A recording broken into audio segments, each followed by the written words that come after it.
भारत में कहा जाता है कि रूस अब चीन के बहुत करीब है, लेकिन क्या सच में ऐसा है? इस बात पे खुद रूस ने बहुत बड़ा खुलासा किया। रशियन इंटरनेशनल अफेयर काउंसिल ने इस बात का खुलासा किया कि रूस हमेशा चीन के पास नहीं गया, लेकिन चीन हमेशा रूस के पास आया, किंतु भारत हमेशा रूस के पास नहीं आता, क्योंकि डिफेंस के क्षेत्र में भारत के रिश्ते यूरोप और अमेरिका के साथ भी है। ऐसे में भारत हमेशा रूस के पास नहीं जाता, जबकि रूस ने हमेशा अपने सभी हथियारों का प्रस्ताव भारत को दिया, लेकिन खुद भारत ने रूसी प्रस्ताव से दूरी बनाई। रूसी थिंक टैंक के मुताबिक इंजन के क्षेत्र में चीन खुद चल के रूस के पास आया, लेकिन भारत इंजन के लिए कभी रूस के पास नहीं आया। भारत अब भी यूरोप और अमेरिका में नए इंजन की खोज कर रहा है। ऐसे में यह कहना गलत होगा कि रूस अब चीन के बहुत करीब है,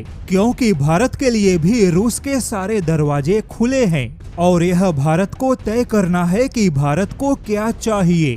अमेरिका को भारत में रूसी हथियारों से दिक्कत है, लेकिन रूस को भारत में अमेरिकी हथियारों से कोई दिक्कत नहीं। रूस अपने सभी मुख्य और बड़े हथियारों का प्रस्ताव भारत को दे चुका है। यहाँ तक कि रूस ने भारत को दुनिया के सबसे अत्याधुनिक S-500 का भी प्रस्ताव दिया, लेकिन अब इसी प्रस्ताव के साथ रूस ने बहुत बड़ा दावा किया। रूस के मुताबिक S-500 केवल एक मिसाइल डिफेंस नहीं, बल्कि उससे कहीं आगे का सिस्टम है।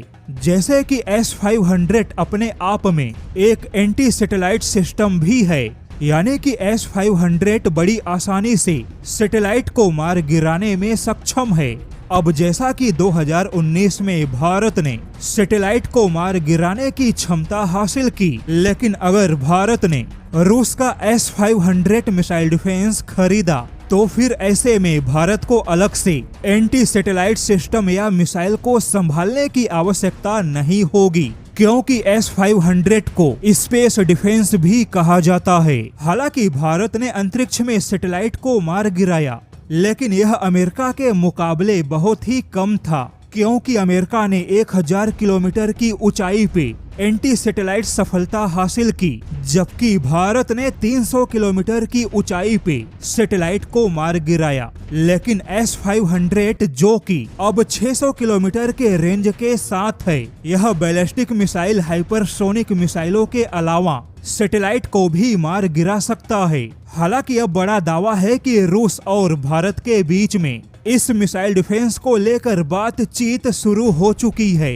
रूसी थिंक टैंक ने एक और दावा किया कि ट्रंप के आने से रूस को एक बड़ा फायदा हुआ कि भारत अब रूस के करीब आने लगा। ट्रंप ने व्यापार युद्ध के नाम पे अपने सहयोगी और मित्र देशों पर भी अटैक किया। भारत को भी ट्रंप ने व्यापार युद्ध का शिकार बनाया।